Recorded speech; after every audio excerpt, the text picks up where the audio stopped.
We're going one better than that.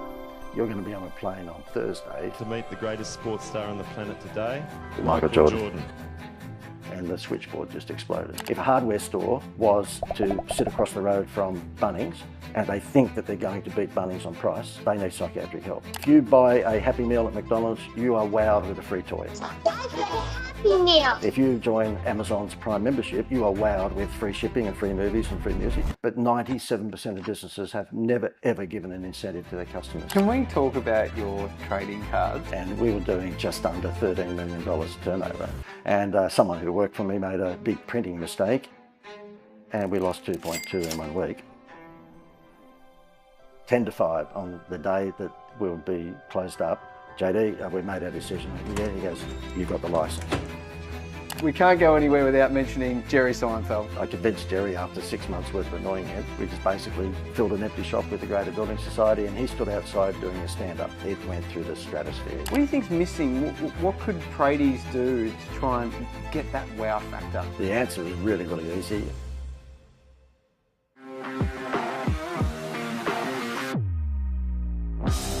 As a tradie, making yourself stand out is essential. But when downlights, toilets and pergolas are all much the same, how do you set yourself apart? Well, strap yourself in, you bloody legend, because in this episode I chat with John Dwyer from the Institute of Wow. John is an old school direct marketer who's worked with the likes of Michael Jordan, Daryl Braithwaite, and Paul Hogan, Princess Diana, and even Jerry Seinfeld, for God's sake. This is a masterclass in how to stand out in a Me Too industry. And it also will give you some insights in how the big boys play. Now, if you're listening on iTunes or Spotify, that's totally cool. Keep listening, please. But because John had so much history in the YouTube version, I've added a ton of content, kind of just to make sure that you don't think John's speaking out his ass. Now, I extracted as much trade marketing juice from John as I possibly could.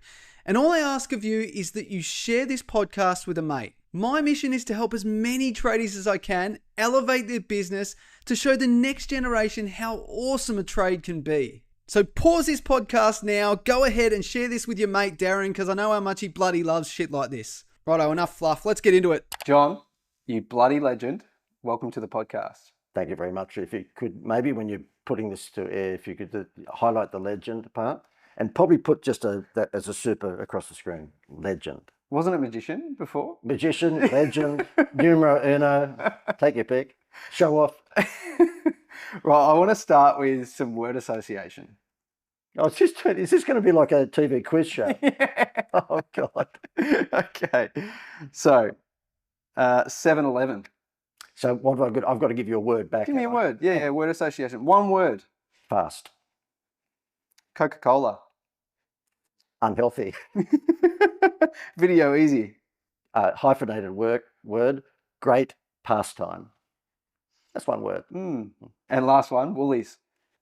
Another hyphenated word. Self-serve, which I hate. I'm cheating. I know I'm not giving you one word. Well, let's go back to when you started your marketing journey. 1842, yes. 1842. That's quite a while ago. Yeah, a little while ago. Yeah.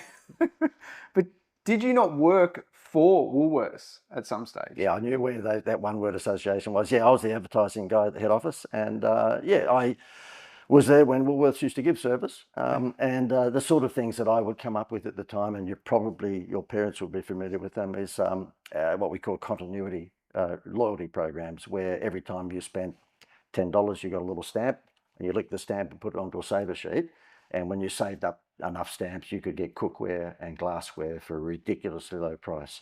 And the whole idea of that was customer loyalty, to get you to come back and back and back. Is that not Flybuys, essentially? Flybuys is probably a more sophisticated version of it, where you get points and then you can use those points to get certain rewards. But this was back in the days that, I won't say pre-digital, but digital wasn't what it was now. Look, it would still work today, seriously, even with the digital world. I mean, if you think about a coffee shop. Coffee cards, exactly. They did little coffee. And, those who try and turn that try and turn that little card into an app, they grossly disappointed because anyone over the age of 45 is not going to play that game. Yeah. Whereas if you give them that little business card size loyalty card where they get a stamp for every time they get a coffee, and the 10th stamp they get a free coffee, that'll work like a dream. So what other strategy, obviously this is a digital tradie podcast. What other strategies might you have that you think tradies could implement, like a loyalty card or something like that, it was really, really simple for them to implement? None, actually, so it's time. Wouldn't that be good? You don't want to give away all your secrets. See you later. Wouldn't that be good? But on one of these podcasts where, the tradies are watching this going, okay, this guy's got a coat on, so he's a dickhead. And what value am I going to get out of this? And all of a sudden you ask the leading question where I should give value, and I'm sorry, I've got to go down.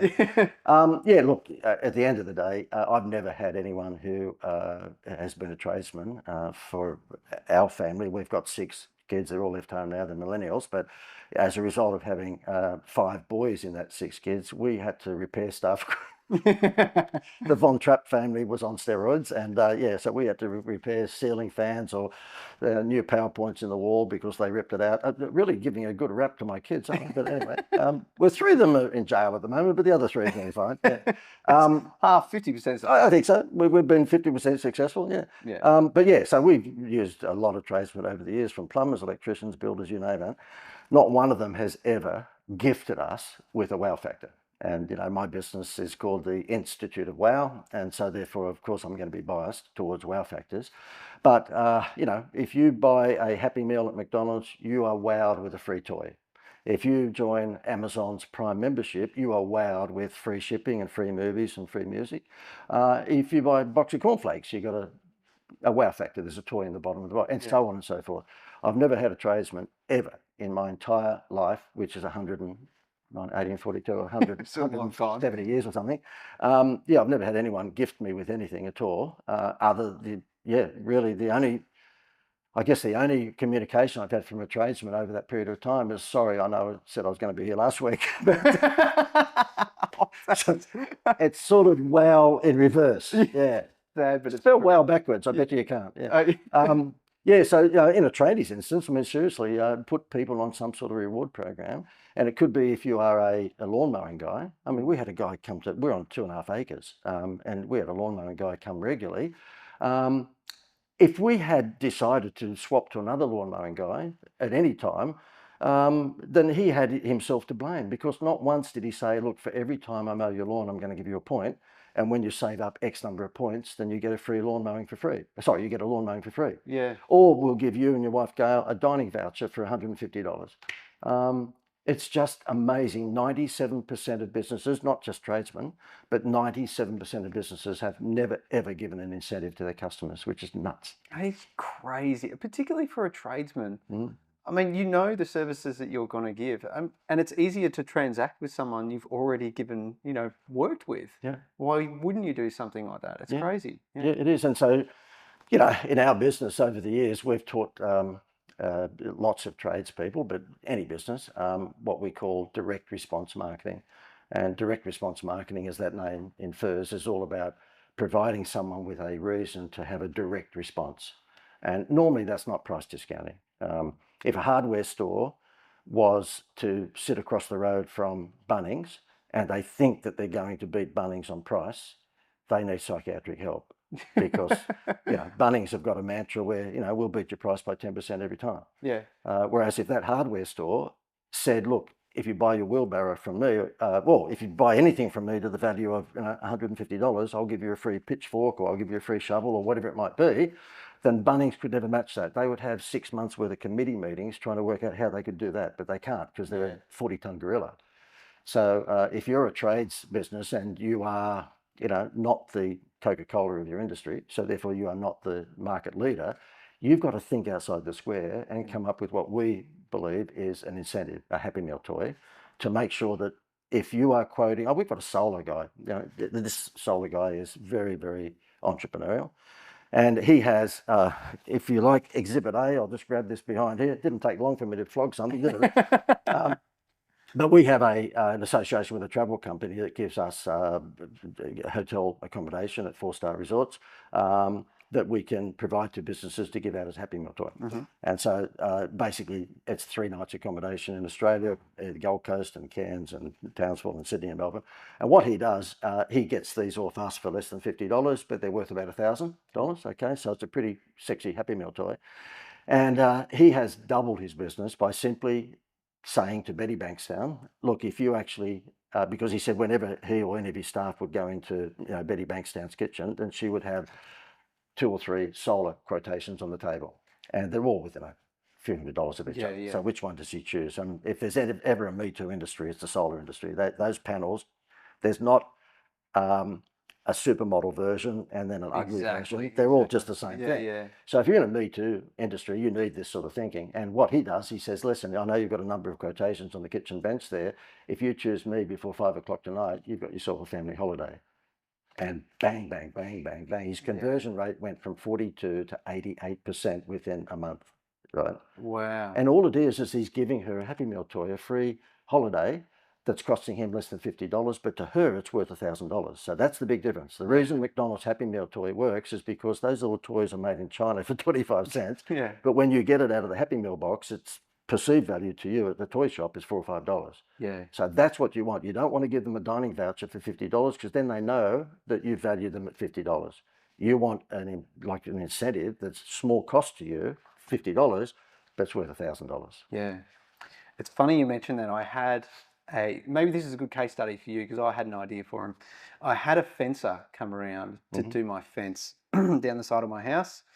And he said to me, it's such a tough business to be in, Dave, because, we're just competing on price, essentially. I said, well, when you're competing on price, obviously we need to separate out what are you actually trying, the benefit of what you're trying to do. And I said, the vast majority of people hate dealing with their neighbours.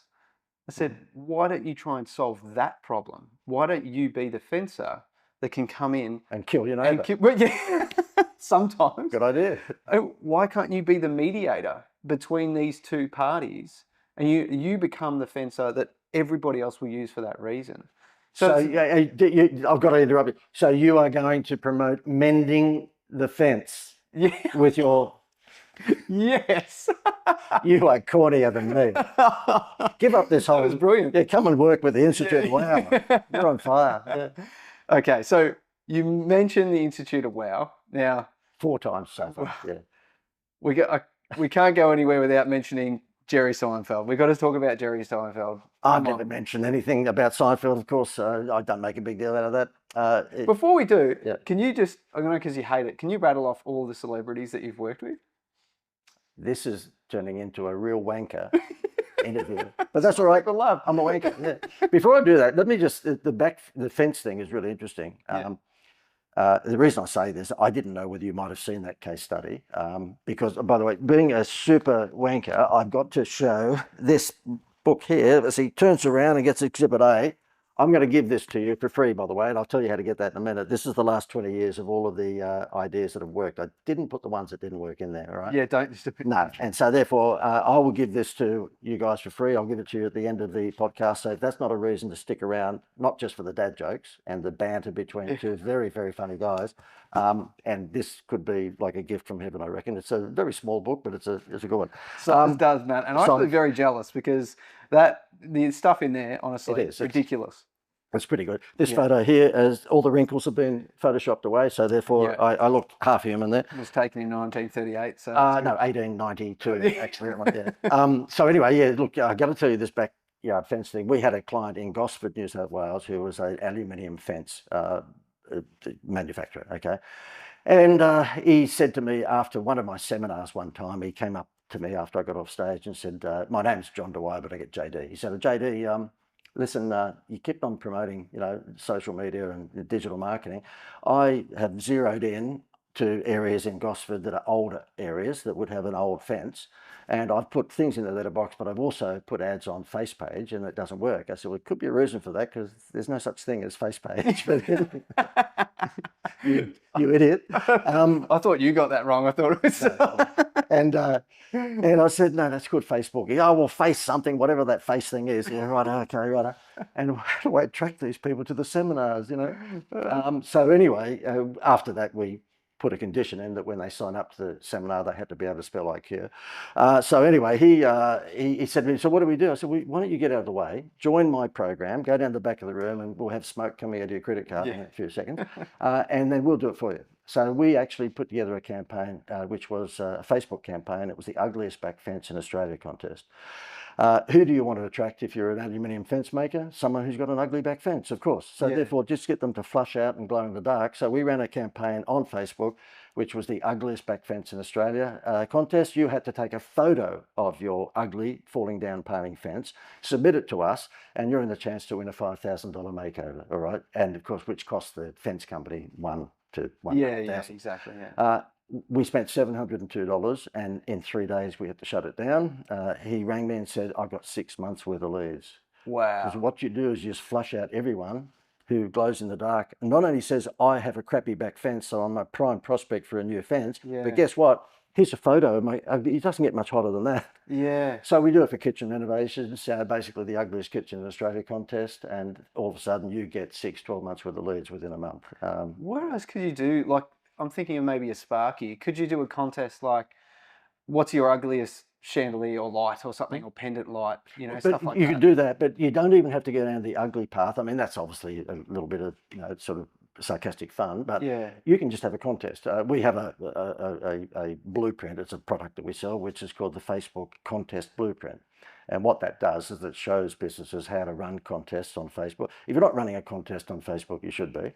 Because I should be doing that, shouldn't I? Yeah, you should. Well, everyone should be. If I want some more money, okay. I mean, I basically am very, very wealthy. I own islands, and that's why I'm doing this podcast. Yeah, exactly. I own my private islands, and I own.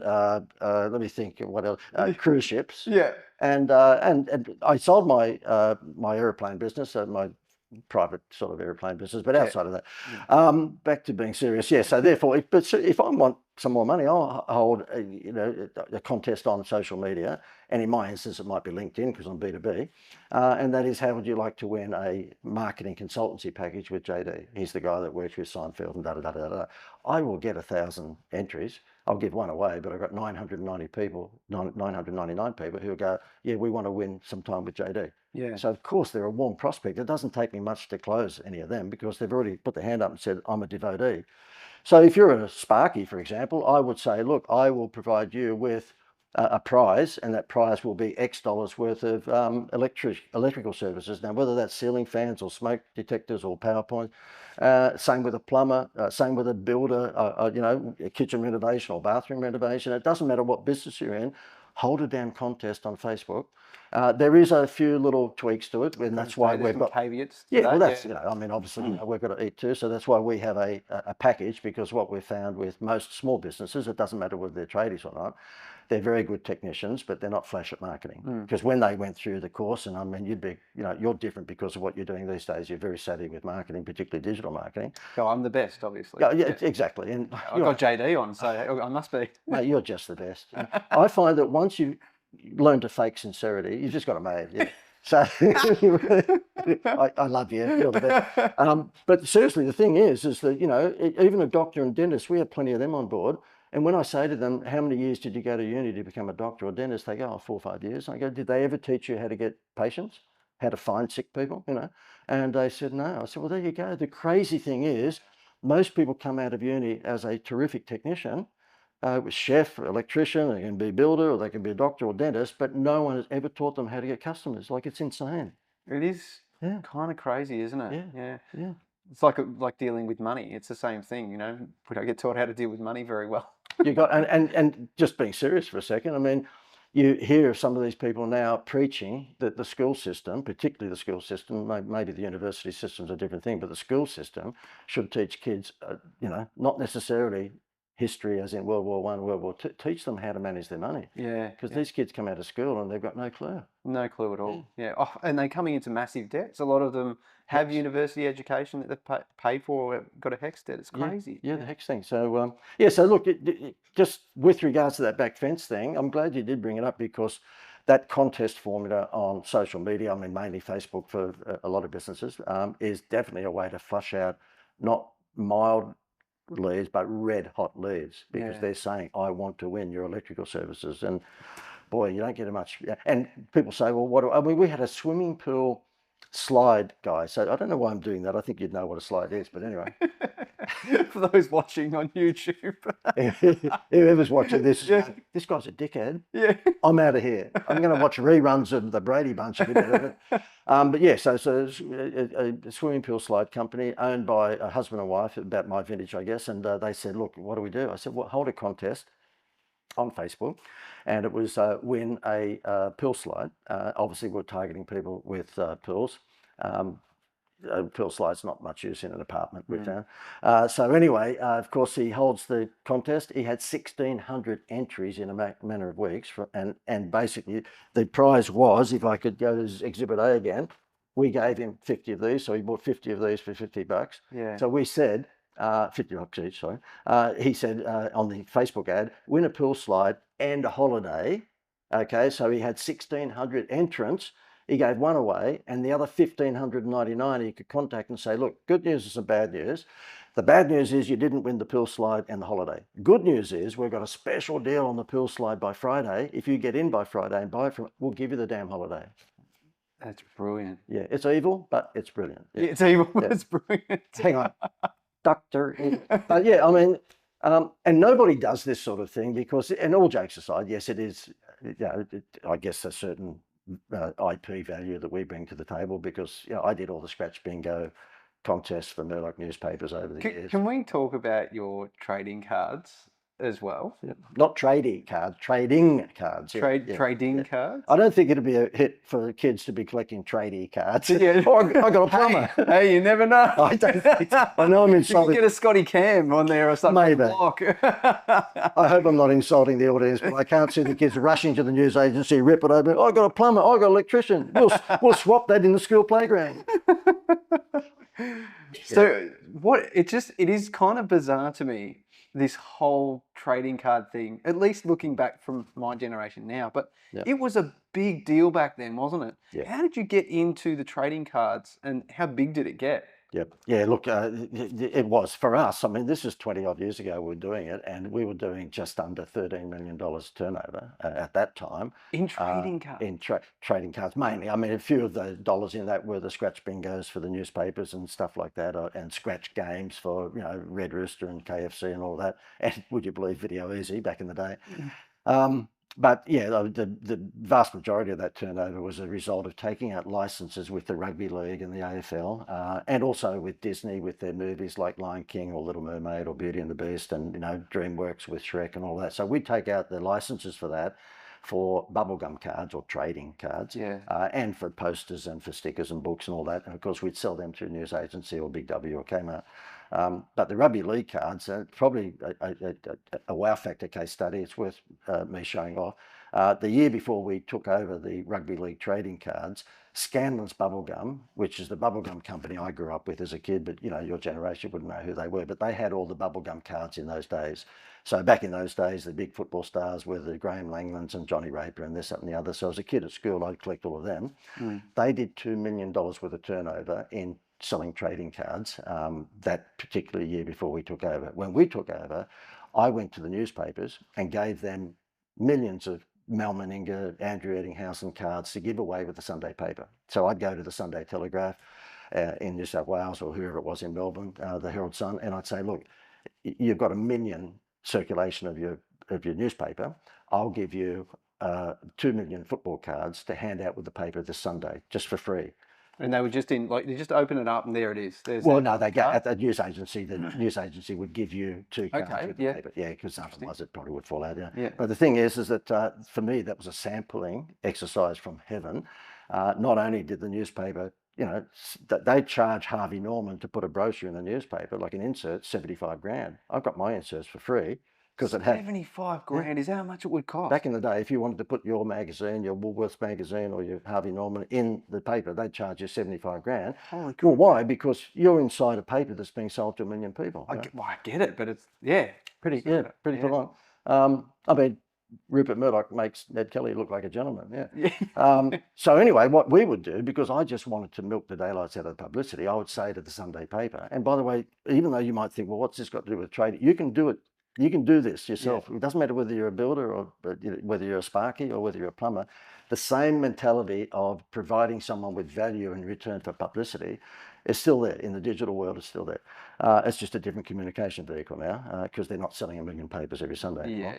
But so what we did is that I would say to the marketing manager, look, I'll give you 2 million of these bubblegum cards, which cost me a cent each, so it's 20 grand, right? Yeah. But again, the perceived value of those cards, because at the news agency, they're sold for $2 a packet, the perceived value was a lot. And I say, I'll give those to you to hand out with the paper on Sunday. And they go, well, knowing that they put me on TV, get your football cards from this Sunday's paper. And on the front page, would you believe, and this is the fact, is that unless there was World War III, we took up half the front page, get your free footy cards in today's paper. Like, you can't buy that publicity. Serious. Well, you wouldn't believe it. I said to my wife on the morning that we did this on one occasion, America had bombed Saddam Hussein. Okay, so they had got Saddam Hussein, and that news hit overnight. And I said, oh no, my football cards are coming out with the Sunday paper the next day. We're off the front page. Guess what? I raced down to the news agency at 6 a.m. Outside is all the newspaper headlines telling you what was that on the Sunday Telegraph. It was, get your footy cards with today's paper. When I got the paper, 2/3 of the front of it was, get your free footy cards with today's paper. Underneath, like that much, was, oh, by the way, America just bombed Saddam Hussein. That is insane. No, Hussein. Yeah, Hussein. Yeah. Did they give you any data as to how many you were selling? Because obviously it was a big deal for them. Otherwise, they wouldn't have put it there. Yeah. For them, the newspapers, because they could see the digital world was around the corner, they would do anything to get you to buy the paper because they realised news is not selling it like it used to. Okay? Gotcha. So therefore, and it's still that way today. You can still do it today if you think through this. We just do it a bit differently now. So it's milking massive, massive publicity. So I sold both of my homes on Channel 9. So we didn't have to get a real estate agent involved. I just sent out a press release and said, we're selling this home. It's got a football field and tennis court and home theatre and this, that and the other. And they're there in the afternoon with the camera crew. This only happened a few months ago because we've moved from acreage on the Gold Coast to an apartment because all of our kids had left home. Yeah. And we had because I'm an idiot, we had my clients have included Parramatta Leagues and Panthers and, the big leagues clubs. So I knew where to get the little mini football posts and all this sort of stuff. So throughout the years, the kids were growing up, then they had a football field and soccer field and tennis court. So I just sent out a press release to the newspapers and the TV stations about 4 months ago and just said, look, the field of dreams. So I'm milking someone else's equity.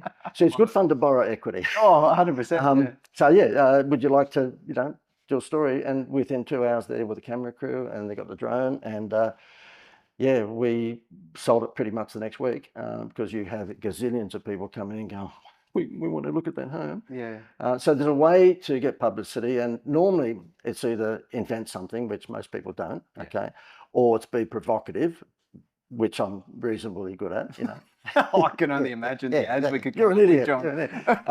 And the third way of doing it is to actually give something of value away. And what we did with the bubblegum cards, we gave something of value away to the newspaper, and they went, thank you. I remember the marketing lady said to me at the time, you're giving us 2 million of these football cards to give away with the Sunday paper. You don't want anything? Well, no, I knew I was going to be on the front page if there wasn't World War III. And she said, do you want something? I said, no, look, my Auntie Teresa, known as Mother Teresa to a lot of people, but my Auntie Teresa taught me to I live to give. So therefore she bought that, yeah. So what was the end game in the end for the trading cards? Obviously, we went from 2 million to 12 million in 1 year. So we took the rugby league cards, and Tina Turner was around at the time, Simply the Best. It was a big, thing. Again, I know you come from Melbourne, but she was basically the star attraction with the rugby league song. Yeah. And so it was a big period for rugby league. There's no question about that. But we took the revenue from the trading cards. The bubblegum company the year before did 2 million in 2 states. It's only Queensland and New South Wales, of course. And then we took that from 2 million to 12 million in 1 year. So it was pretty spectacular. Yeah. Mind you, I got all the guys on the footy show, like Fatty on the footy show, and I had Mal Menenga. I made sure I, rewarded him. Every time they were interviewed, it was always, by the way, you should go to your news agency and get the footy card. So, we planted seeds everywhere, but 2 million to 12 million in 1 year is a pretty good lift. Yeah. That is, that's a great story. Thank you. There is truth in the saying than spend money to make money? Because Yep. I know a lot of people, particularly these days with organic social, they're like, just put a lot of effort into doing organic social. You don't need to spend a lot of money. But sometimes if you've got the right strategy, it sounds like it is well worth putting some money into the actual marketing campaign. Just depends how fast you want results, that's all. And Yeah. if you're in it for the long game, then keep on providing organic posts and doing all of that, but you might be 105 by the time you make a sale, you know. Yeah, exactly. Unless you're Gary Vee. I mean, Yeah. you know. So the thing is that these people who invite, I mean, you've got a number of cameras here today, and you know, because of the production quality that you have, and when you're watching this, you don't realise it, but David has a staff of 29. We all fed them and everything as well. Yeah. Yeah, there's no one. But yeah, so if you want to get rich quick, then organic posting is not the way to do it unless you're Gary Vee. But if you're Gary Vee and you do all of that where a camera crew follows you 24/7, be prepared to have a divorce. Seriously, well, no wife or husband is going to put up with a camera crew, and Gary Vee is divorced, right? Yeah. And everyone who preaches that, oh, I have a camera following me 24/7, I haven't seen too many of them that are still in their first marriage. That's just the way it is. And I'm telling it like it is. That's the way it is. You cannot have someone shadowing you 24/7. You might make a lot of money out of it because they're really, really good social media posts, but you're not going to have your partner put up with that for too long. So my view is that you do both. Sure. I mean, I have a girl that pumps out all my stuff all the time. I mean, it looks like it's coming from me, but you know, if you've got this level of history, then I just get her to dig out case study after case study after case study, and she puts it all out there. Of course, it's under my name.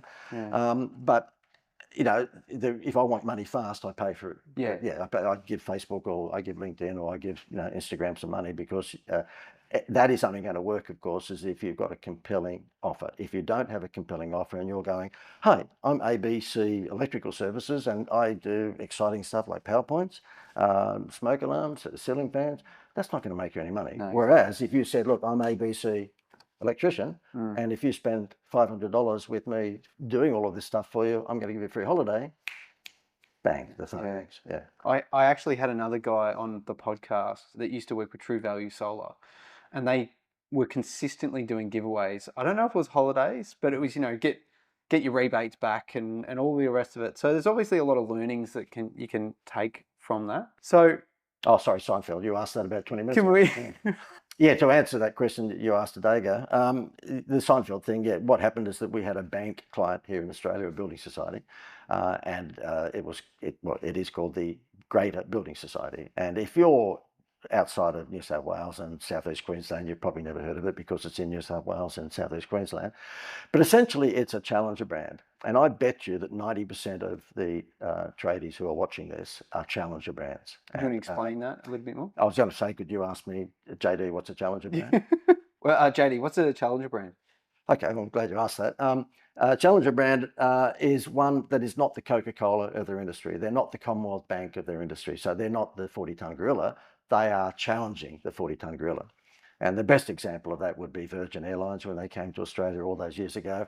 Richard Branson's advertising agency very cleverly came up with a tagline was, keep the air fair.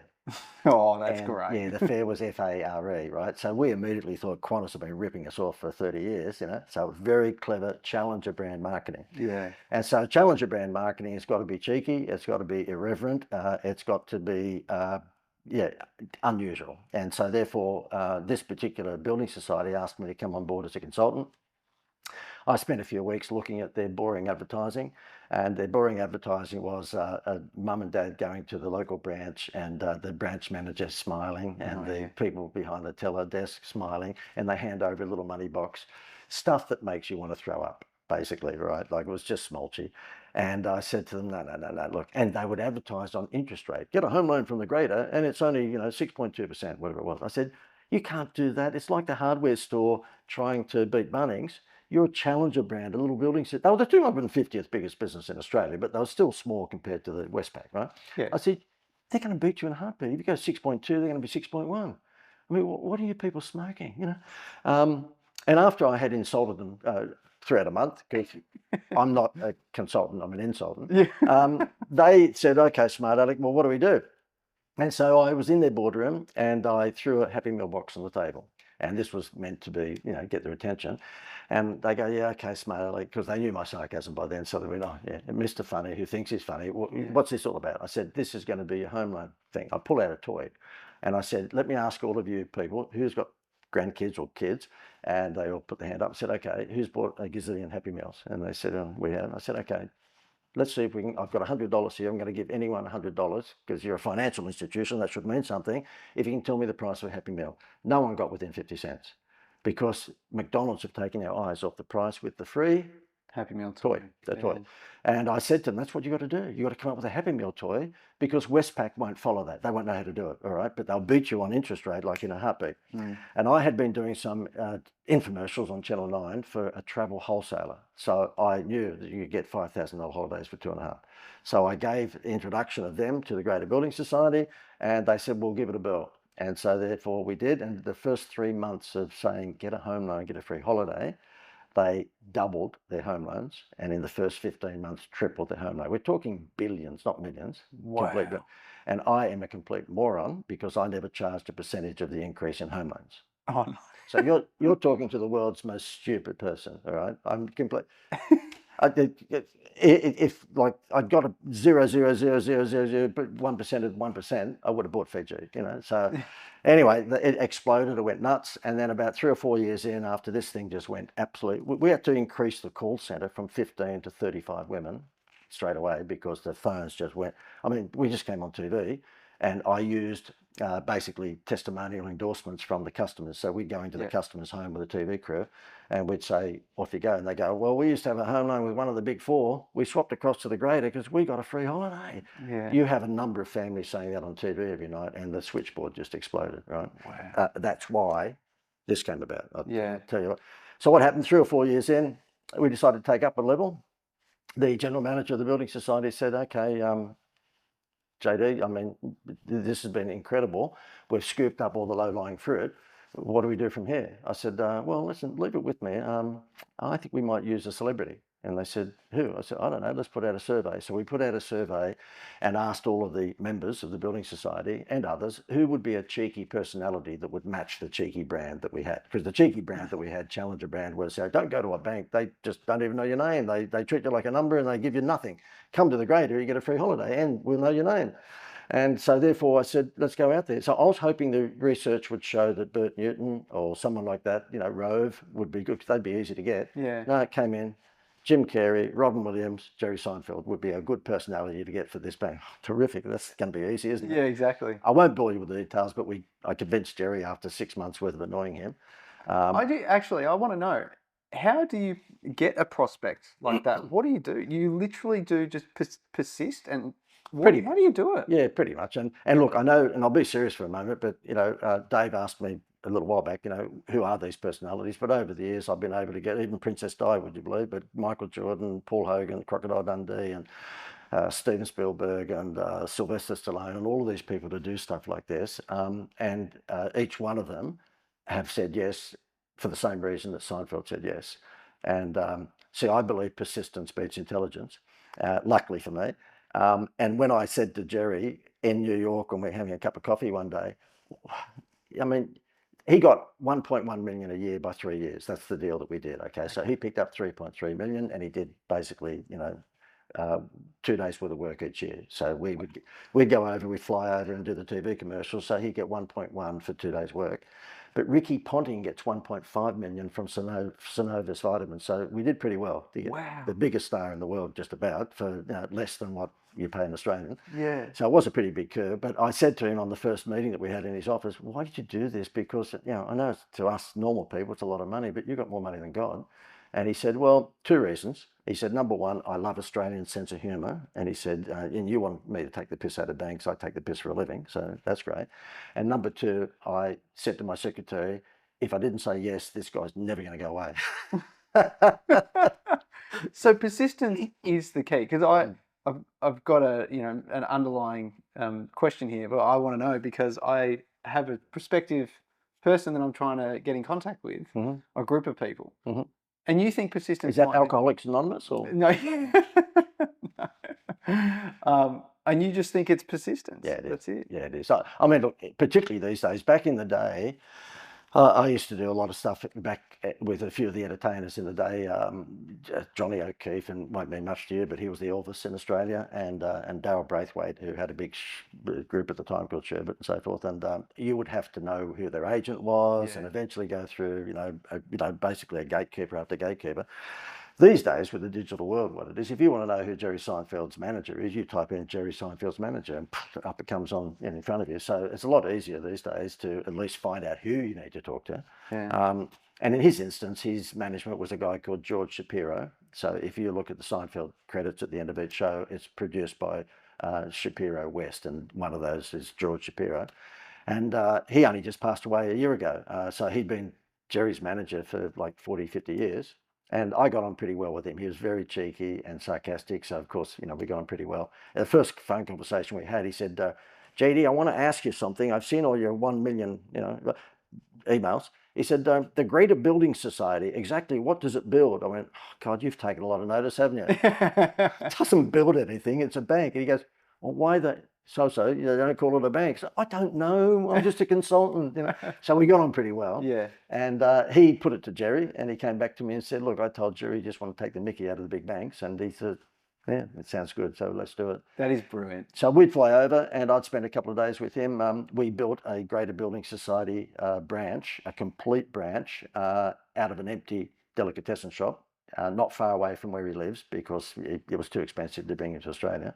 And so therefore 15 minutes away from the Hamptons in New York was this little town called Cedarhurst. And we just basically filled an empty shop with the Greater Building Society, and he stood outside doing a stand-up. So the whole idea is people are walking past in the street who are extras, of course, and they just ignore him.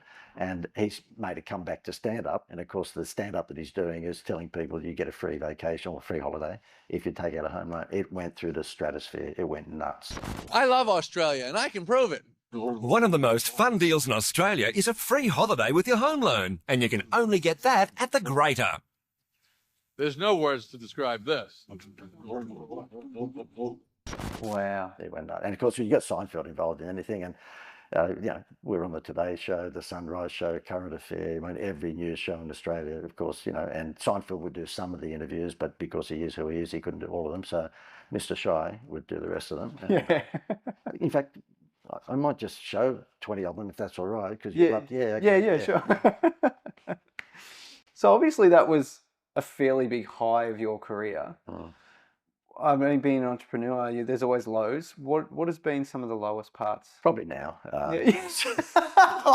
God, walked right into that. Anyway, so that's how many jokes. Look, there has been. I mean, the life of an entrepreneur is a roller coaster. It's not a merry-go-round, and that stands for just about every entrepreneur. We've had a few low points, and with 6 children, as I said, they've all grown up now, but with 6 children throughout a couple of those low points, it's not fun because you're the breadwinner. Yeah. And with 6 kids, there's no way that your wife could work. So therefore, she was always a stay-at-home mum. And there was on a couple of occasions there. One in particular, I had about 25 staff at the time, and we were doing all the scratch bingos, and we were doing a lot of the bubblegum cards and so forth for Disney movies. And someone who worked for me made a big printing mistake, and we lost 2.2 in 1 week. 2.2 million. Yeah. In 1 week. Not $2.20, no, 2.2 million. Yeah. And how does that happen? How does that get past the key? What had happened is that when you're printing these bubblegum cards, they are printed in a big sheet about the size of 3/4 of a desk. Okay. Yeah. And there might be 100 cards up to that printing sheet. And what happens is that then they get cut with a bread slicer, and then half a dozen at a time get put into a polypropylene pack. That's how it works, right? Yeah. And I was over in America visiting Disney for another movie license, and the chap who was running my business for me at the time, unfortunately, put the cards in the wrong position when they were up to this printing sheet. So instead of having number 14, number 64, number 112, and they're all jumbled up so that when they get cut up, they're all different numbers in the bubble gum. Yeah. He put them 1, 2, 3, 4, 5, 6, 7, 8, which meant that if you went to the news agency and you bought a pack of cards, you had 1 to 6, 1 to 6, 1 to 6, 1 to 6. Oh no. So what happened, every talkback, Darren Hinch, I had John Laws, I had Alan Jones, you name it, chasing me on radio saying, we've had mums ringing up saying their kids are buying the Beauty and the Beast cards and they're buying 3 or 4 packets at their local news agency and they're getting 1 to 6, 1 to 6, it's a scam and blah, blah, blah. So anyway, as it turned out, we had to bring back all the cards and ordinarily you would you'd burn them, but of course we gave them to one of the charities because, might as well frustrate the hell out of them by 1 to 6, 1 to 6. How did you find out about it? Was that a phone call from one of your staff? Yeah. Well, what had happened is that I was met at the airport from this particular staff member and he just said to me, I'm sorry, I've made a fatal mistake. And I said, my goodness. And so, we had to leave our home, would you believe, on Mother's Day, which was not fun. Why did you leave your home? Well, we lost it. Yeah, we lost it. So therefore, it was that dire. Really, it was. I didn't have 2.2 million sitting around. So So wow, that is crazy. Yeah, I'll never forget driving down in my Tarago and the kids are in the back. And I think at that time we probably only had the 3 kids, but nonetheless we had enough kids. And then I remember looking across at my wife and the kids had just given her Mother's Day present, but there was tears rolling down her face because, she's just lost her home, which made me feel really good. Yeah. And the only way that I could make a comeback quickly, I'm sort of, if you say, well, do you follow mild or wild? And obviously it's wild, I can't do mild.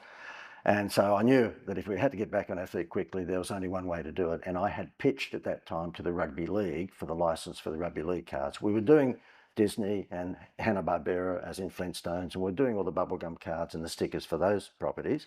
But I didn't have the Rugby League card. And I was one of 6 companies pitching for it because Scanless Bubblegum were giving it away. Yeah. So I was one of 6 companies. But we were the only marketing company. The other companies were confectionery companies. So therefore they were trying to sell their lollies with the football cards. And as it turned out, persistent speech intelligence, because the guy that had that ran the licensing for the Rugby League, who's a good mate now, but I didn't know him at the time, Graham Clarkey, I would basically put a very professional pitch in. We're going to give the samples away with the Sunday newspaper. We're going to be on the footy show and all of this stuff that a marketing company would do, but a confectionery company wouldn't. So I'm thinking that would distinguish me from them, which it did. But he just wasn't quick at making a decision. And the bank had told me on the 4th of the month 2 things. A, get rid of 15 of your 25 staff, which unfortunately I had to do. And B, if by the end of the month you don't get the Rugby League license, which they knew would be a pretty good comeback, then we're closing the doors. We're going to close up the doors, right? And as it turned out, you wouldn't believe it, 10 minutes, I bugged and bugged and bugged the Rugby League guy. He had messages overnight, he had phone calls, he had faxes back in the day. Have you made the decision? Have you made the decision? And as it turned out, the guy upstairs works in funny ways. He's a real teaser because 10 minutes before 5 o'clock, when the bank comes in with the chains to lock up the door, I know it sounds like a movie script, but it's the truth, 10 to 5 on the day that we'll be closed up, I get a call and it's Graham Clark from the Rugby League and I'm shaking, of course. He didn't know my position. Yeah. And I said, hello. And he goes, JD, we made our decision. I go, yeah. He goes, you got the license. No way. And he said, but on one condition. And I went, anything. He goes, you never ring me again for the rest of your life. You are the most annoying bastard I have ever met in my life. I don't ever want to talk to you again, And little did I know, of course, we'd become great friends after that. But wait for this. This is the clown. About 3 or 4 years later, we'd made our comeback. We made the whole $2 million back in one season, one football season. That's right? insane. And of course, we paid off all of our debts, and that was the wonderful comeback. And that was, of course, because we're on the footy show. We put out the sample cards in the newspapers. We're a marketing company, so we knew how to sell it if we just got the license, And as it turned out, about 3 or 4 years later, at a barbecue at my place, I just said to him, "Thank you very much, because you didn't know what was going on at the time, but this was it." And I gave him the story, and he's drinking a beer, and he looked across at me. I think he was a smoker too, and he went, "What makes you think I didn't know the story?" And I said, "What?" And he said, I knew exactly. He said, "We're not complete morons. We checked the background out. We know you lost all this money." No way. And I said, so I said, "No way. Why the hell would you give it to a business that was nearly bankrupt?" And he said, "Because of the passion that you showed and the enthusiasm, and of course your track record." I'd seen a few other things. And he said, "I put my job on the line to give you this because the other powers that be are going, no, just give it to an established confectionery company." And he said, "No, I think this guy might just do it." So Wow, that's I had to give him a bear hug. I mean, like that was an ultimate compliment. Yeah. Yeah.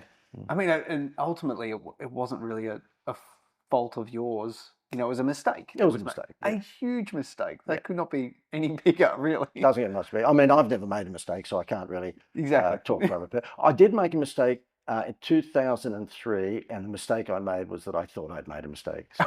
It was it, but it wasn't, was it? No. There'd be no one listening at this point. They would have left by now. Like they go, dad joke central. I'm out of here. Well, so we talked about Jerry Seinfeld, and you mentioned Del Braithwaite, Michael Jordan. That was another huge part of your career, wasn't it? How did all that come to be? After this particular scenario, where we'd made a ridiculously quick comeback, I just felt that I had to pay the guy upstairs back. What had happened is that throughout that dark period, I'd called in, we'd lost our home, we had to move into a little, sort of 2-bedroom unit where I think all the kids were squashed into 1 bedroom. And I remember saying, oh God, it doesn't, get more stressful than this. And I dropped the little kids off to a little St. Joseph's school one day in Riverwood, which is in Sydney. And the church next to them was the St. Joseph's Church. And so I just thought, well, I'll drop the kids off at their school. I think at the time they were in year 1 or year 2. And I'd just go and say a prayer. So I went to the front door to say a prayer. And guess what? The doors were locked. So, Good stuff. this is like at 8:30 in the morning. So I look, I went, I get it. All right, I get it. So I thought, oh, I'll go around the side. As I went around the side, the priest was just opening up the side door. And he said, can I help you? I said, yeah, I just want to get in, but the doors are locked. And he goes, I'm just opening it up now, but can I help you? I said, yeah, I just want to empty the poor boxes and take all the money. And anyway, so I just said a prayer to the guy upstairs and just said, look, I just want to be able to give the family a house again, if you don't mind. Is there any chance at all that if you can help me get back on my feet, which of course was the football license, then I promise you, I absolutely promise you that I'll do something that would inspire other people to just never, ever give up, and because that's the only way you can get out of these holes. You just don't ever give up. And so anyway, we got out of the hole and I had to keep my promise. So I said to my wife, what happened? We got out of the hole and then within 6 months afterwards, I had a business where everyone wanted to buy it. Anyone that had printed material wanted to buy it. We had Murdoch magazines who produced the magazines Better Homes and Garden and various big magazines. They came to me and offered to buy the business because it was ink on paper. Yeah, perfect for a penny. And so we did. I got out. I didn't want to put my wife through stress again because she actually had really rolled the dice on me. Her father was a compulsive gambler and lost 4 houses. Oh So my God. she marries an entrepreneur. What an idiot. Yeah. I only lost 1 house. Yeah. So I didn't want to put her through that again. It was pretty nasty. And because, so we sold it. And I just said to Gail, look, before I start doing stuff again, which is what we do now, I've got to pay him back because, that was a miracle. There's no question about it. And so therefore, the best way I could pay back is not mild, but wild. So we came up with a TV program called Dreams Can Come True. And it's all about fulfilling dreams to needy people, okay? And because there's a lot of people out there that, just need a help. I pitched it to Channel 10 and they said yes. And so we came on of a Sunday night up against 60 Minutes, would you believe, on Channel 9. We beat them in ratings, which goes to show good news does sell. Yeah. And the program was hosted by Daryl Braithwaite. The funny part about it, I rang Daryl and said to him, would you host the show? And he goes, what? We had Angry Anderson was going to do it, and Angry had to pull out because he had another project. And I said, well, who's going to do it now? He said, we'll get Daryl. He said, I've been on a few shows with him, and I know he's a rock star, but he's a pretty good host. I'm like, okay. So I rang Daryl Braithwaite, and I said to him, mate, we're making this feel-good TV show, Dreams Coming True for everyone. And he goes, yeah. I said, I'd like you to be host. And he goes, I'm a rock singer. And I said, I didn't say Daryl. I said, I'd like you to be host. And he said, I'm a rock singer. I said, yeah. And I called him Mark Hunter, which Mark Hunter was the head singer of Dragon, a group at the time. And so Daryl wasn't that. And I said, you are Mark Hunter, aren't you? And he goes, no, I'm Daryl Braithwaite. Oh, shit, I got the wrong name, man. Anyway, he got used to my sarcasm. Yeah. Although he did say, after we'd finished the TV series, given that we were shit stirrers, that he never wanted to see me again. But anyway, because if we actually pulled off a big dream, like we built a house for someone who never had a house, and it was very emotional, the camera crew would go out of a night time with dinner with Daryl. We had Daryl Braithwaite, a superstar with us, and we're just at a normal Chinese restaurant in Wollongong somewhere. And because we'd had a few drinks, we couldn't help ourselves. It was, how's that, or the horses song. The horses song. And It's so gotta be. Daryl was, I've got to go to bed. Yeah. So that's why I don't think he ever wants to do anything with me again. So what we did is that we actually invited Australia to send in requests for dreams, and it could not be for themselves, so it had to be for someone that they knew. And so, yeah, we surprised people with houses that when they didn't have a house. We had family reunions. People who didn't have a car walked out in the morning, had a brand new car sitting on their driveway. And one of the big ones was Michael Jordan helped us pull off. There was a little boy called Jay Campbell, and he was coming up to his 15th birthday. And about 6 months earlier, because he suffered from spina bifida, which meant he was in a wheelchair, life was not really kind to him, and he tried to commit suicide. And the local priest contacted us and said, look, this little boy deserves a break. When he was unsuccessful, thankfully, at committing suicide, some friends talked him into wheelchair basketball. And this little boy became a superstar at wheelchair basketball at the age of just under 15, so much so that he was in the under 16 Australian side. Okay. Wow. Yeah. If the team scored 50 points, he scored 40 of them. He was that good, right? Yeah. And so therefore we surprised him at the Institute of Sport down in Canberra. At the end of one of his games, we had all of his team lined up in a row, and we had a dolly track, like a railway track for camera crews in front of them. And basically his coach, I wrote the speech for him, but his coach in front of a packed audience said, look, there's one, we are very, very proud to be here because you know, people are just wonderful playing sport in a wheelchair, and us people here are just, we're astounded by the skills and the determination you have. But there's one little boy here tonight who has a dream. And all that dream was, by the way, was to get Michael Jordan's autograph. That's all it was. And that wasn't good enough. So I actually faxed in those days to Michael Jordan's office a request that we could bring him to Chicago and he would, you know, meet Michael Jordan. And Michael Jordan was walking past the fax machine. He told me this personally. I said to him when we got there, how did this happen? He said, you're not going to believe it. He said, I get 1 million requests. It was the last year of his career, right? Yeah. And he said, I get 1 million requests a week. And he said, I was in my office once every 2 weeks. I was walking past the fax machine and it was going bzz, bzz, bzz, bzz, bzz, bzz, coming out of the fax machine. And he said, I picked it up and read it about your story, this little boy in Australia, superstar basketball player in a wheelchair. And I said to my secretary, make this one happen. That's a crazy story. So the guy upstairs does work in funny ways. And I went, you're joking, 1 in a million chance. And anyway, so therefore, the coach is in the middle of the stadium and he says, the camera crew comes across on the dolly track and stops straight in front of him. And you see the little boys just tear up. And he said, there's one particular boy here today that has a dream, and that dream was to get an autograph with Michael Jordan. Now you think that's enough. And the little kid starts crying, everyone's crying, he goes, we're going one better than that. You're going to be on a plane on Thursday, flying to Chicago to have lunch with Michael Jordan. Wow. So that's what we did. We took him to the game the night before, and fortunately Michael Jordan's team won. And then the next day, Michael Jordan took him to lunch at the Michael Jordan restaurant in Chicago. Doesn't get much better. That is so good. Yeah, and the entire camera crew was in tears. Even Michael Jordan, and you wouldn't believe it, it was the little boy's 15th birthday on the day that he met Michael Jordan. And without even asking Jordan to do this, Michael Jordan organised a birthday cake with the candles. And Michael Jordan went into the kitchen and brought the birthday cake out to give him as the whole restaurant sung happy birthday. This little boy from Australia. That most people couldn't. I think a lot of people might think that they would love to give back to the community, particularly when they get a little bit older in their career. Most people would not be able to do that on a scale like you did. How does it feel to give back like that? That's amazing. Look, I'll be serious for a moment, and it was marvellous. Yeah, it was great fun. And I think the buzz I got out of it, we didn't make any money out of it because when Channel 10, we had a meeting with them. The pilot, you've got to give a TV station a pilot, otherwise they don't know what the show is. And I got Mal Meninga to do a pilot with me because we were doing the football cards previously to this. And it was a little boy from Tamworth called Jamie Barnes. And Jamie Barnes was only 11 years of age, and his father, unfortunately, was not a nice fellow, and he left him and his mum in a bad state, and they were living in a caravan.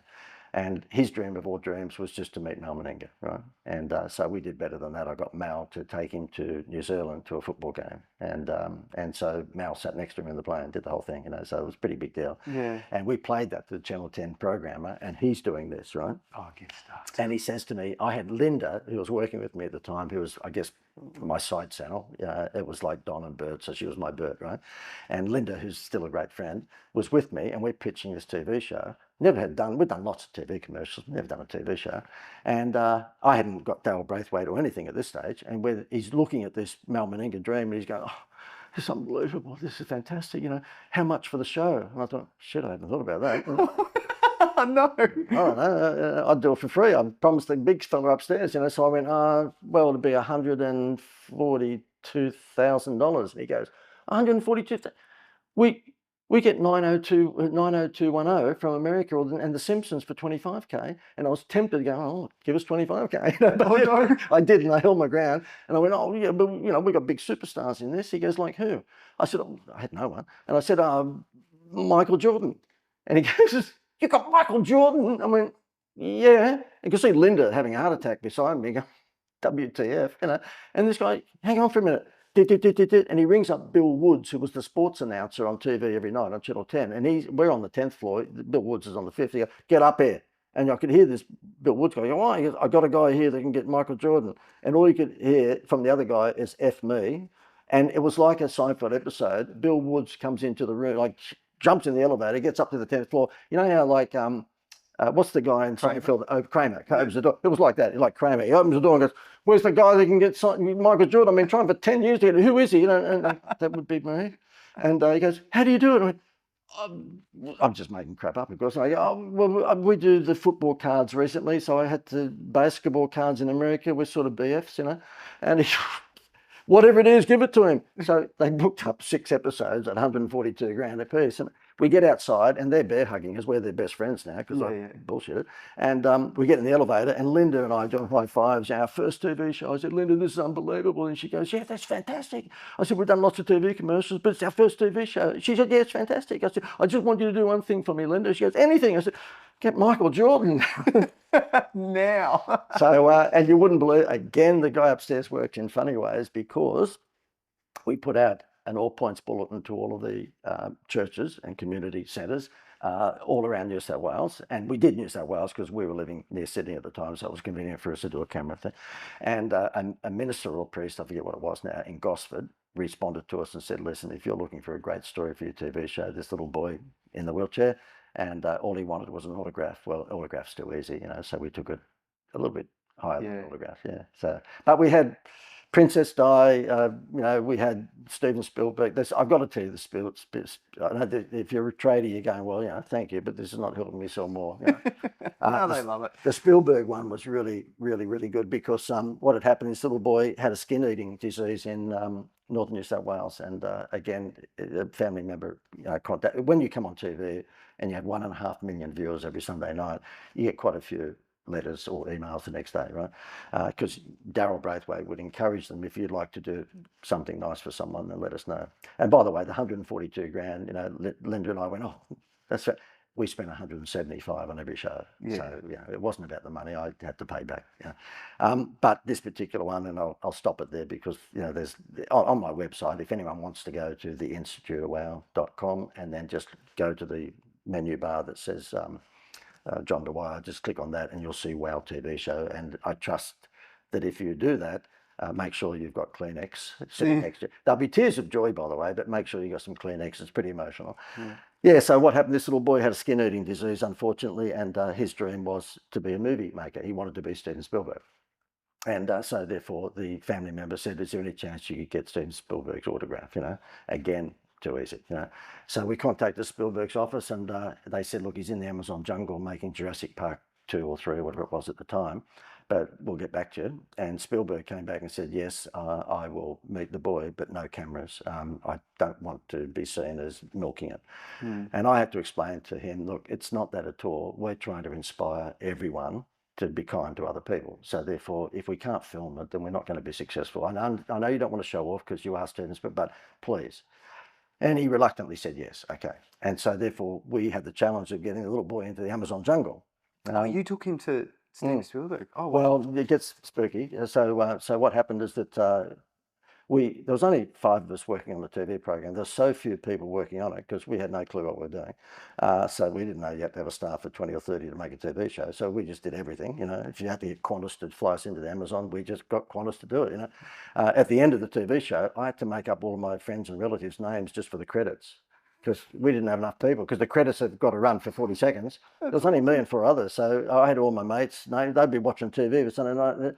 Rob Breen, best boy. What does the best boy do? I go, shut up. You just had to put your name there. We had to take up enough time. Talk about faking it till you make it. The credits would have just been JD and 4 other people, just repeat.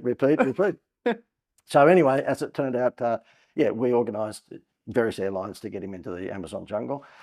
And we were just about to announce this to the little boy in his school. So, you know, Darryl Braithwaite will walk in and go, guess what? We know you want to be a filmmaker, but you know, you wanted Steven Spielberg's autograph. Guess what? You're going to go and meet Steven Spielberg. You know, like, shut the gates all over. Just about to do it, we get an urgent phone call, and from his secretary, it says, look, Mr. Spielberg has had legal people look at it. If the little boy has a skin-eating disease, there's mosquitoes the size of birds in the Amazon. Ooh. We can't let you in from just a health insurance point of view. I'm like, oh, God, you know, you're kidding, because we were all very excited about this. And she said, but Mr. Spielberg said that if you like to still bring the boy over to America, then he will organise for the little boy to meet his friend, Steven Spielberg's friend. And I'm going, oh, true. That'd be like someone getting the chance to meet me and they get my wife Gail, you know, like, oh, seriously. Serious. I use that gag at the seminars, and you can see Gail down the back of the room has heard that line a million times. Yeah. And because my wife's off camera, by the way, that's why. And of course, her eyes are rolling and everybody goes, oh, poor Gail. You know? Anyway, so therefore I said, oh, yeah, okay, so we're going to fly the boy over to America and meet one of his friends. Who would that be? George Lucas. Oh, no way. Yeah, in San Francisco at his residence. So that's what happened. At his house. Yeah. You went, oh, that's... Skywalker Ranch, yeah. Wow. So, you know, the thing is that, and if you do go onto the instituteofwow.com and look for the TV show, you'll have tears of joy. This was buzz after buzz after buzz. Robin Williams was involved. We had, like, the stories around the TV show could only have happened with some divine intervention, because there's no way that anybody sitting on this planet could have pulled off these things without his help. It was big time, yeah. Well, you were doing something amazing. I think a lot of people like to be a part of that too, either celebrity or not, you know. Yeah. Well, I've got to say, Dave, and again, I'm being serious for a moment, since we got to the end of the episodes and Channel 10 booked a half-hour series. So we had a 13-week series, and we were just in the process of making the first half-hour series, which was a beautiful story about a reunion of a nun in Ireland with her sister in Australia, both in their 40s but never knew each other existed because they were split at birth, and we were just doing that one. When Channel 10's programmer left the business and a new programmer came in, and he cancelled the series. And we had every right in the world to take them on because we had the deal. But if you take on, in those days, 1 out of the 3 TV stations, then you won't work in this town again, you know. So unfortunately, it never came about. But we even gave the series to Channel 10, because I had to at least start making money out of it, because obviously the previous one I didn't. I was working as an advisor for Kerry Packer with ACP magazines. Okay, so that's Australian Consolidated Press, and I was responsible for helping sell more women's weeklies and women's days and so forth. And as it turned out, because I had decision-making process there, I wrote a proposal to myself at Women's Day to get Women's Day to sponsor Dreams Can Come True on Channel 10. And so therefore, basically, Women's Day was to sponsor the 13 episodes, to mean that Channel 10 only had to throw in 20 grand instead of like 80 grand. Oh, and so therefore, when I wrote the proposal to myself and I read it and thought that's good, I approved the proposal. What? That Women's Day would sponsor. So it was Women's Day presents Dreams Can Come True on Channel 10. What? So it's a Seinfeld episode. So here we were, you know, providing this unbelievable TV show for Channel 10 for just a smidgen, because I'm sponsoring. Oh, sorry, my client was sponsoring it. And unfortunately, yeah, this guy came in. I said, why do you not want to go forward with it? Why not? We were nominated for a Silver Logie because of the fact we beat 60 Minutes in ratings. And he was a young gun, and he just said, oh, I don't like smolchy things, tear jerkers, you know, like he was of the millennial sort of, or whatever the millennials were in those days, but Yeah. he was young, he was 30-ish, and he just said, oh, look, it's a tearjerker show. I don't like tearjerker show. I said, have a look at the ratings. That's okay. I want to touch on that because I've spoke to you off camera that I'm big into story. I love story. All of those have amazing stories, and that's probably what makes them so good. Obviously, you're pulling out the emotional, part of it. But I think maybe a lot of Sparkies would be sitting back going, these are huge, big kind of bets that you've been making, and I can't do that in my business. What do you think might be missing from traditional marketing? I mean, online marketing nowadays would be your Facebook, Instagrams. What do you think's missing? What could tradies do to try and get that wow factor in their advertising? Stop marketing on price. That's it. That's it. I mean, the answer is really, really easy, and I get asked that question all the time. Consequently, it is an easy answer. Stop marketing your business on price, because if you are doing that, then you're just one of the crowd. So you are really in a Me Too industry and a Me Too situation. If you're marketing on price, you've got to come up with something that's going to distinguish you. Now, whether it might be that you are giving back, and so therefore you can say X percentage of all of the work that I get goes to the Starlight Foundation. That's wonderful. There's nothing wrong with that. But McDonald's have a McHappy Day every year, and that's wonderful, but it does not have any impact at all on someone making a decision to go to McDonald's. So I just say that's wonderful, and by all means do it, but it won't put a lot of money in the bank. Okay. The Greater Building Society, when I was there, I would get asked to consider all sorts of things, and one of them was that they wanted to donate $1 million to a charity, and they gave me another $1 million to promote it.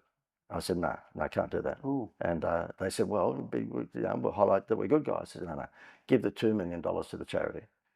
Okay, because the $1 million to promote that you're giving $1 million will not influence anyone to take the home loan out from you. It won't.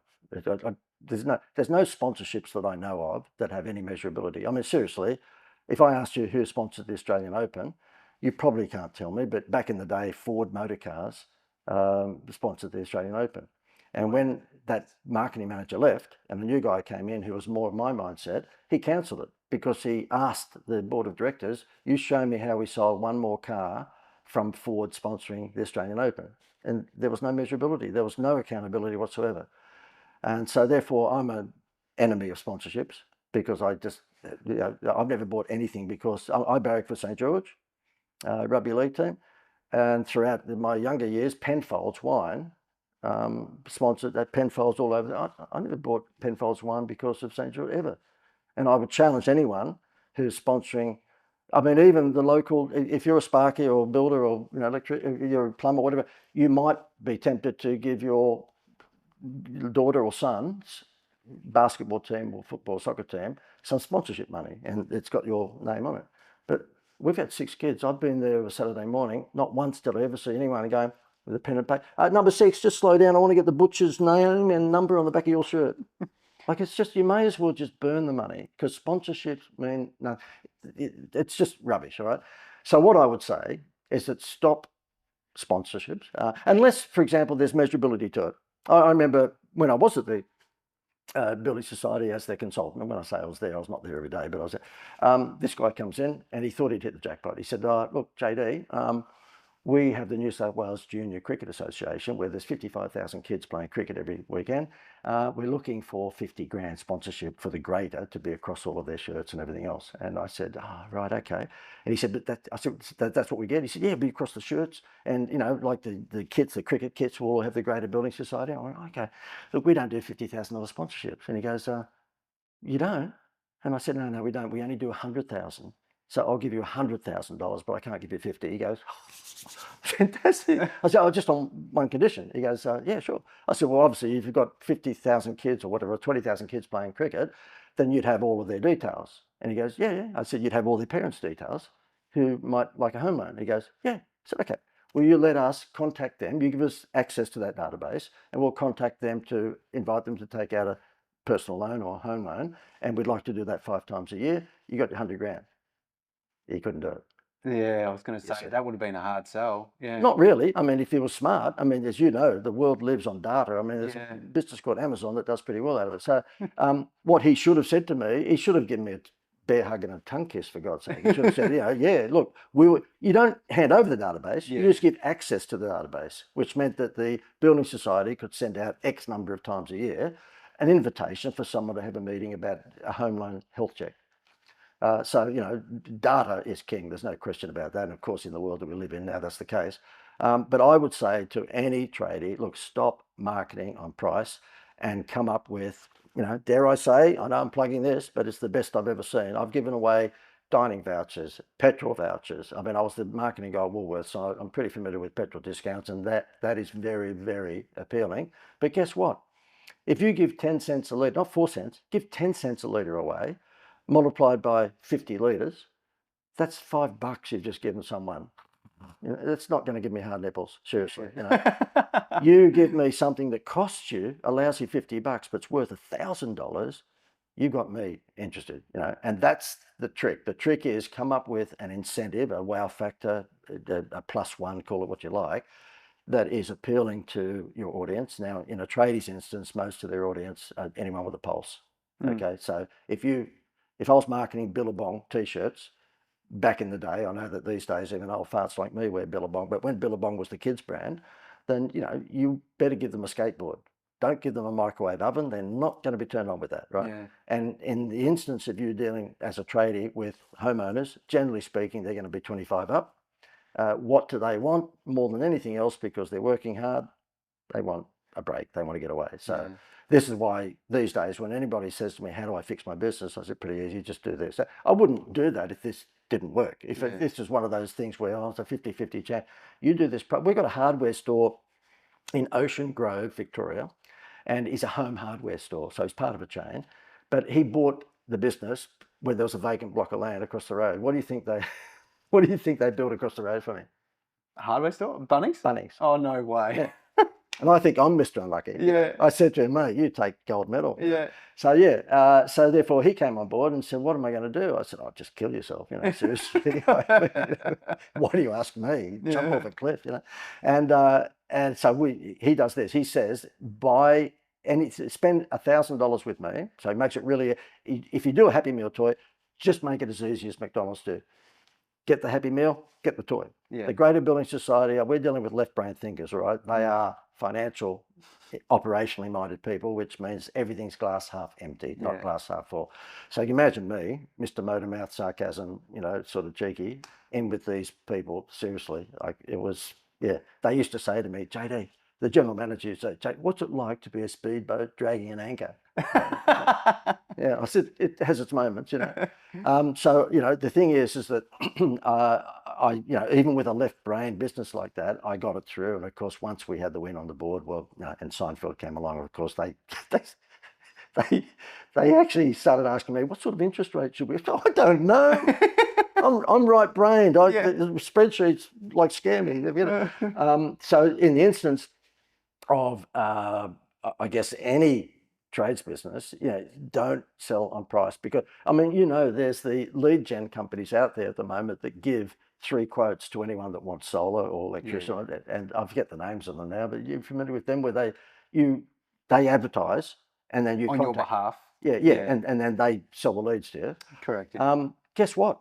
They're giving that same opportunity to 2 of your competitors. Just blow them out of the water by giving them a Happy Meal toy. And the hardware store, he just says, spend $1,000 with me, and we have it on video, so it's not one of these stories where I added a few percent to it. He said, for $1,000, I gave him a free holiday. And he said, the Bunnings across the road can't match it. Wow. They can't match it. And he said he is up, wait for it, not 100, not 200, 450% within the first month. That's crazy. And these are not my figures, because I know when you get people like this on a podcast, they tend to sort of, exaggerate it. And I'm always skeptical because I'm in the seminar game, which is the bullshit industry. Yeah, that's exactly. I'm going, that is not true. I remember one particular speaker, he was on stage and I was going on after him. It was a multi-speaker thing. And he comes to the green room at the back and he goes, oh, JD, how's things going? And I said, not bad. Now, I've just seen him on stage, right? And I said, how's things going for you? And I said, and he said, not good. I said, not good? What do you mean? He said, I'm down to my last 18K. I said, 18? I just saw you on stage. You've got boats and Maseratis and you've got Miss World as a wife and this, they've got castles. He goes, JD, that's showtime.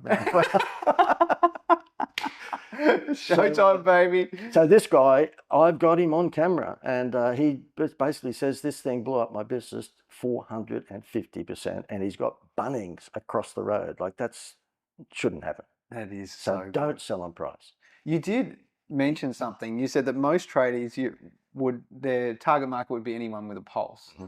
Now, I purposely did this with my business, talking to tradies specifically, and I do say that to some of my clients is that if you can narrow down your target market, everything else in marketing becomes so much easier. Exactly what you were talking about with Billabong, Oh, well, yeah, you did right. anyone. Yeah. And you can then target all of your marketing towards them, whether it's the product or the service that you offer. So whether it is free holidays, but if it makes more sense to give away skateboards or surfboards, whatever it is, Yeah, you can do that. It's called message to market match. Okay, and so therefore, you need to make sure that whatever your Happy Meal toy might be or your incentive, that obviously it's message to market match. And I've tried them all. I mean, again, coming from Woolworths, petrol discounts. See, if you want to do it quick and you've got a wide demographic audience, then something like fuel discounts or free holidays is just a no-brainer because it suits a 25-year-old and an 85-year-old. And I know that there are perhaps some tradies whereby your audience, it might be for new home owners or younger people who want to build a home, then your audience might be under 40, and so therefore you think to yourself, okay, well, what can I give someone under 40? Still free holiday, as far as I'm concerned. See, and I'm not flogging this just because, well, we make money. We pay a commission. The reason this has come about is that a travel company saw what I was doing with Seinfeld. Okay, and they contacted me because when you're doing Seinfeld stuff, obviously it's pretty hard to keep a secret. And just before COVID, they contacted me and said, "Listen, you have half a clue by the looks of it in selling, holidays. We're a travel company. We get access to unsold hotel rooms around the world." I went, "Yeah, go on." And they said, "Well, these hotels are happy under the radar to have people stay for free. In other words, those people got a Happy Meal toy when they bought a refrigerator, right? So we're not dropping our pants and wrecking our brand at the hotel." So those people, generally speaking, will spend more on food and beverage because they've got a free room. Yeah. Exactly. So we make our money out of food and beverage. So therefore, when you hand out this to Betty Bankstown, she goes and stays in Las Vegas or New York, because this is all around the world, by the way. It's New York, it's London, it's Europe, it's Australia, it's New Zealand, Bali. You can stay 7 nights in Bali. So it's pretty stupid. It's pretty crazy. And when people stay there, of course, the hotel doesn't get any money from the room. It'll cost them $12 to $15 for the cleaner the next morning. But they make much more than that out of room service, cocktails by the pool, cafes, restaurants. So that makes so much sense. So that's the way it works. It's a very, very clever system. I said to them, I won't be involved if there's any timeshare presentations because no one wants it. He said, no, none of that rubbish.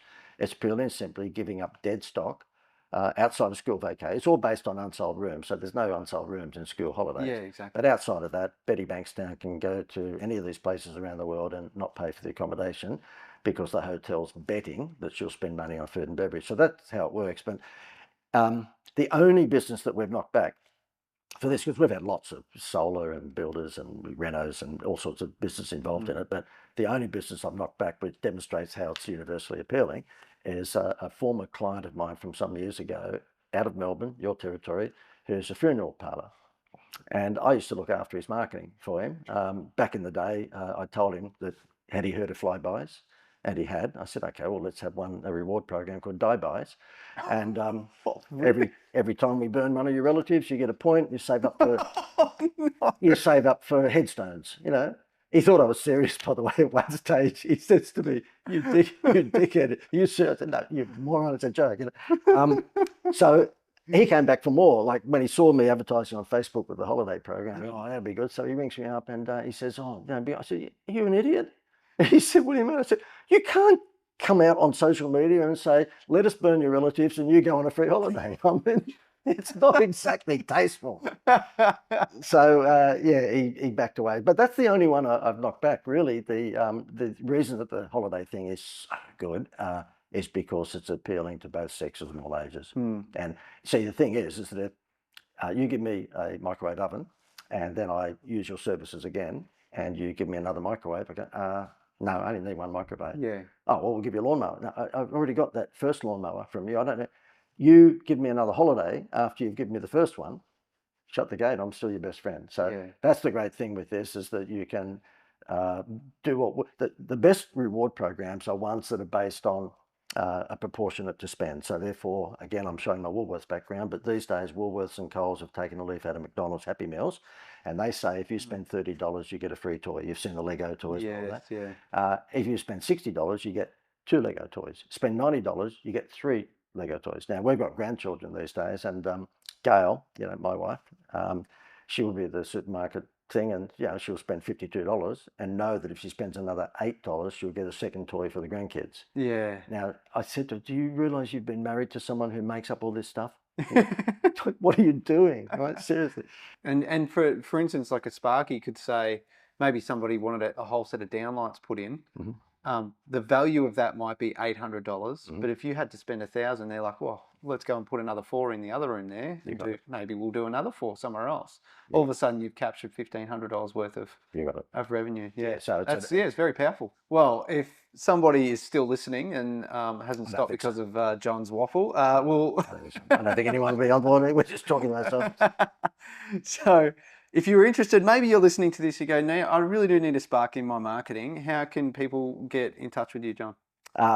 They can't really, because I'm too important. You're too important. I'm too important, seriously. Yeah, persistence is what I've learned. Persistence. Exactly. Just keep emailing them. Dave, I've got people who look after my people. So that's how important you are. Yeah. No, mate, if they want to, it's theinstituteofwow.com, and my email address, because I'm not that important, is not admin at or info at, it's john at theinstituteofwow.com. There's no AU because we are global, of course. So it's playing with the big dogs here. Exactly. It's John. And by the way, if you don't like sarcasm or having a good time, don't come anywhere near me, because I don't want to talk to you, right? John at theinstituteofwow.com, and our website is theinstituteofwow.com. If you're interested in this thing here, though, we have a website that you can have a look at. It's called funescapes.com.au. That does have an AU. So funescapes.com.au, and that'll show you how you get the hands on that. By the way, when you go to that site, you've probably been there, Dave, but you'll see that these things are $97 by 50. You've got to buy 50 at $97. But because Dave has been kind enough to let me ramble on in his podcast, we'll give it to you for half of that. And you'll see that when... That's a ripping deal. Yeah, it's a pretty good deal. And look, I'm being serious for a second, but if you do want to...